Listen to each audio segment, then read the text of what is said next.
Hello students, आज की हमारी कार्यपत्रक है 4 जो कि क्लास 7th के लिए है। विषय हिंदी है। हिंदी का दूसरा पार्ट है, स्टार्ट हो रहा है। पाठ का नाम है दादी माँ, जो कि दिनांक 1 अक्टूबर 2020 के लिए है। विद्यार्थी का नाम यहाँ पे लिखें और कक्षा अध्यापक का नाम यहाँ पे लिखें। तो चलिए वर्कशीट शुरू करते हैं। प्यारो बच्चों, इस बार जो पाठ हम पढ़ने जा रहे हैं उसका नाम है दादी माँ। नाम से ही आप समझ गए होंगे कि लेखक अपनी दादी को याद करते हुए लिखते हैं, पर साथ वे अपने बचपन को भी याद करते हुए उससे जुड़ी बहुत सारी बातें बताते हैं। आइए जानें लेखक क्या क्या कहते हैं और इस आधार पर पूछे गए प्रश्नों के उत्तर लिखिए। अपने अपने मौसम की अपनी अपनी बातें होती है। आषाढ़ में आम और जामुन ना मिले चिंता नहीं, अगहन में चिवड़ा और गुड़ ना मिले दुख नहीं, चैत के दिनों में लाई के साथ गुड़ की पट्टी ना मिले अफसोस नहीं, पर कवार के दिनों में इस गंधपूर्ण झाग भरे जल में कूदना ना हो तो बड़ा बुरा मालूम होता है। मैं भीतर हुड़क रहा था, दो एक दिन ही तो कूद सका था, नहा धोकर बीमार हो गया। हल्की बीमारी ना जाने क्यों मुझे अच्छी लगती है। थोड़ा थोड़ा ज्वर हो, सर में साधारण दर्द और खाने के लिए दिन भर नींबू और साबू, लेकिन इस बार ऐसी चीज़ नहीं थी।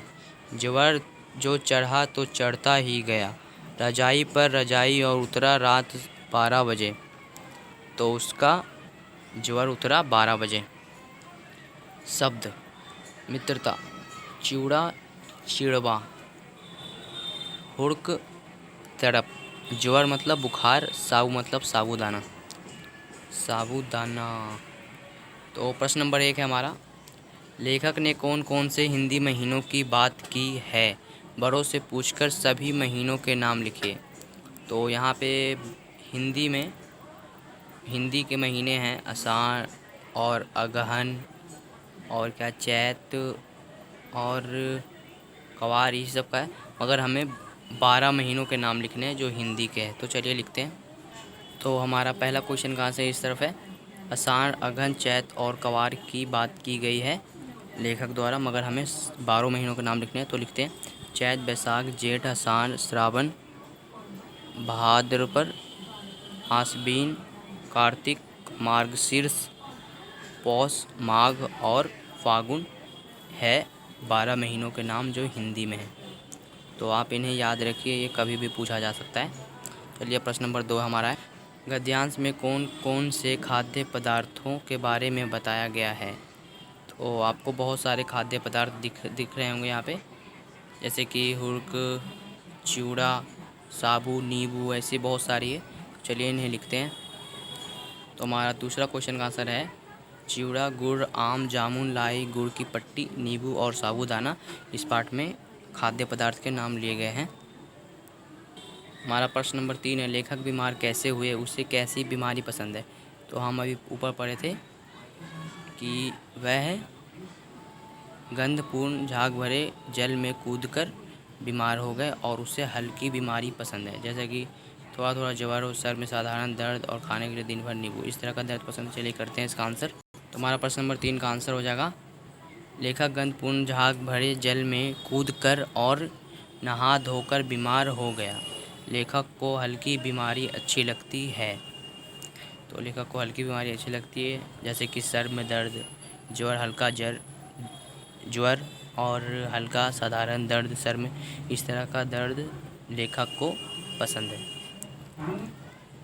तो अब लिखते हैं इसका प्रश्न नंबर 4, इस बार लेखक का ज्वर कब उतरा? तो हमें पता करना है कि ज्वर लेखक का कब उतरा। तो अभी पढ़ा था हमने कि उसका ज्वर रात के 12 बजे उतरा। तो आप यहाँ पे लिख दीजिए, रात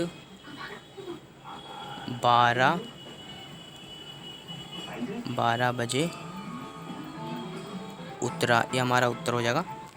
चलिए अब प्रश्न नंबर 5 करते हैं, आपको यदि ज्वर हो जाए तो कैसा लगता है और आप ज्वर में क्या क्या खाते हैं, लिखिए। तो अगर आपको ज्वर हो जाए मतलब बुखार हो जाए तो आपको कैसा लगता है और आप बुखार में क्या क्या खाते हैं, तो उनके बारे में लिखना है। तो चलिए लिखते हैं। तो हमारा चौथा था 12 बजे के बाद उतरा, ठीक है। 5वां चलते हैं। मुझे यदि ज्वर हो जाए तो मुझे कुछ भी अच्छा नहीं लगता। मैं ज्वर में ताज़े फलों का जूस, दूध, ब्रेड आदि खाता हूँ। आप जब बुखार आपको होता है तो आप क्या क्या खाते हैं, तो आप यहाँ पे लिख सकते हैं।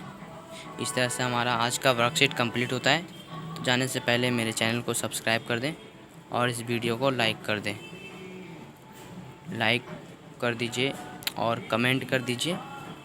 तो मिलते हैं अगले वर्कशीट में, तब तक के लिए गुड बाय।